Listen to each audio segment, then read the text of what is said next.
On a cold November morning in Moscow, Idaho, a 911 call reported an unconscious person at an off-campus house. When police arrived, they found a scene that seasoned veterans described as the worst they had ever seen. 4 students, Madison Mogan, Kaylee Goncalves, Zana Knodel, and Ethan Chapin, had been stabbed to death in their beds. There was no sign of forced entry. This chapter explores the initial 48 hours of chaos and the chilling detail of the 2 surviving roommates who were inside the house during the attack.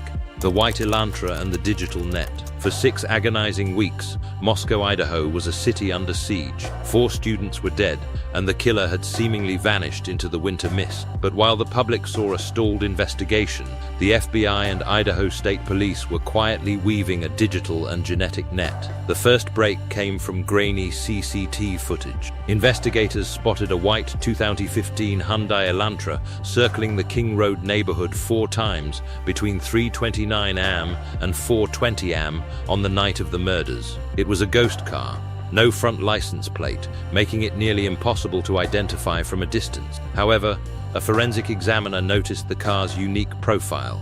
By November 29, a USU police officer flagged a match, a white Elantra registered to a PhD student named Bryan Kohberger.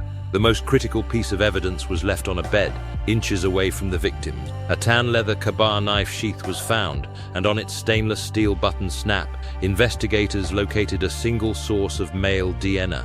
But Kohberger was not in any criminal database. To bridge this gap, the FBI employed investigative genetic genealogy, the same revolutionary tech used to crack the Golden State Killer case. They uploaded the DNA profile to public ancestry databases, building a sprawling family tree that eventually pointed directly to the Kohberger family in Pennsylvania. On December 27, 2022, plainclothes agents watched as Bryan Kohberger, who was back at his parents' home for winter break, meticulously cleaned his car and placed his trash into a neighbor's bin at 4th and Lolo Am, wearing surgical gloves. Officers swooped in, recovering a DNA-laden Q-tip from the garbage. The match was undeniable. The DNA from the trash was a 99.9% parental match to the DNA on the knife sheath. On December 30, 2022, as the sun rose over the Poconos, specialized teams breached the Kohberger residence. The criminology student who thought he had committed the perfect crime was finally in handcuffs. Chapter 3.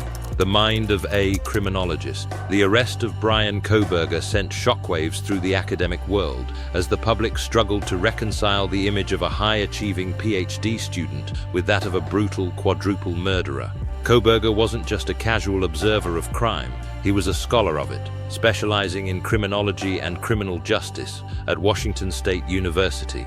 This academic background adds a layer of chilling irony to the case. A man who spent his days studying the mechanics of the law and the psychological profiles of offenders was simultaneously and meticulously perfecting his own method to bypass it. His fascination was deeply rooted in the internal state of the offender, once even posting online to ask ex-convicts how they felt, physically and emotionally, while committing their crime. Perhaps the most haunting revelation emerged in a January 2026 exclusive interview with his sister Mel Kohberger. She shared a devastating detail from the weeks following the murders but before Bryan's arrest. As the small college town lived in a state of high alert, Mel had reached out to her brother with a sisterly warning.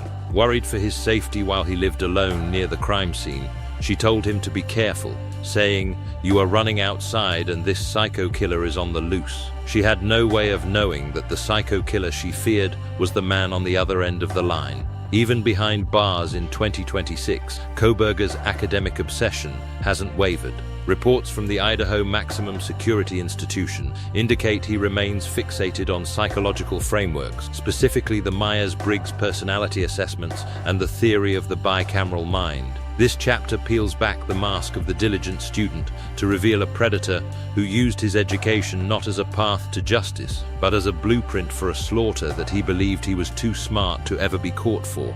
Surviving the shadows. In 2025, during the trial, the testimony of the surviving roommate, Dylan Mortensen, was finally fully released. She described waking up at 4 a.m. to the sound of crying and seeing a tall man in black with bushy eyebrows walking past her bedroom door. This chapter examines the psychological phenomenon of frozen shock and why it took 8 hours for the 911 call to be made.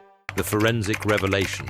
By late 2025, new forensic documents were unsealed. They revealed that Kohberger didn't just leave Dinar on the knife sheath, he left touched Dinar throughout the house. Furthermore, his Amazon history showed he purchased the Ka-Bar combat knife 8 months before the murders. Cell phone pings placed him near the King Road house at least 12 times in the months leading up to the crime. He wasn't just a killer, he was a stalker. The plea deal, July 2025. The trial that the world expected to last years ended abruptly. In June 2025, Kohberger accepted a plea deal to avoid the death penalty. He pleaded guilty to 4 counts of first-degree murder. The courtroom was filled with the families of the victims as he admitted, in a flat, monotone voice, to the brutality of the night. This chapter covers the why, the legal strategy used to spare his life in exchange for a full confession, the unsealed autopsy reports. For over 3 years, the specific details of what happened inside 1122 King Road were guarded as state secrets. That changed in January 2026, when the final autopsy reports were unsealed for the public record. The documents revealed a level of ferocity that shifted the narrative from a calculated crime to an act of pure, unbridled savagery. Collectively, the 4 victims were stabbed over 150 times. The reports confirmed that while the group was attacked in the dark of night, they were not all asleep. Zena Knodel bore the brunt of the killer's rage. She was found with 67 stab wounds, many of them defensive injuries on her hands and arms, proving she had fought desperately for her life. Kaylee Goncalves suffered 38 wounds, with the medical examiner noting contributing factors of blunt force trauma and asphyxiation, suggesting a brutal struggle.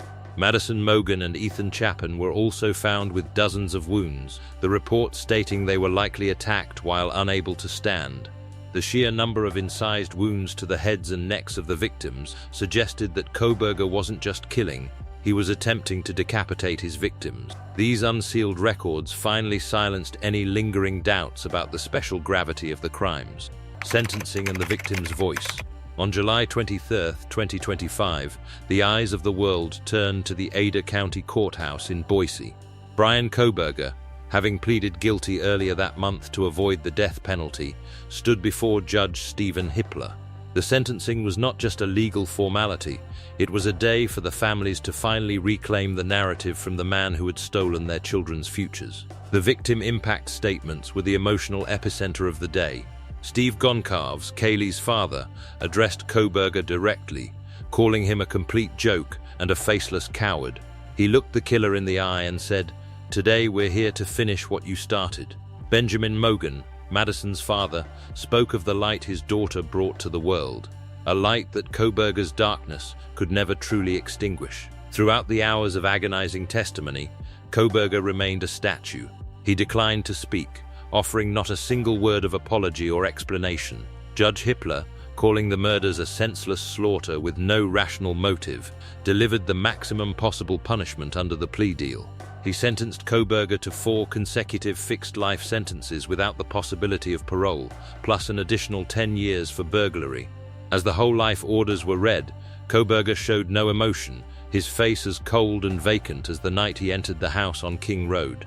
The Aftermath 2026 update. Today, the house at 1122 King Road has been demolished, turned into a memorial garden. Bryan Kohberger is currently serving his time at the Idaho Maximum Security Institution, a facility known as one of the worst prisons in America.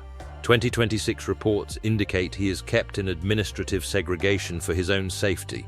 The case remains a landmark in forensic history, a testament to how modern science can catch a killer who thinks they are smarter than the system. The Idaho murders changed the way we look at campus safety and forensic genealogy forever.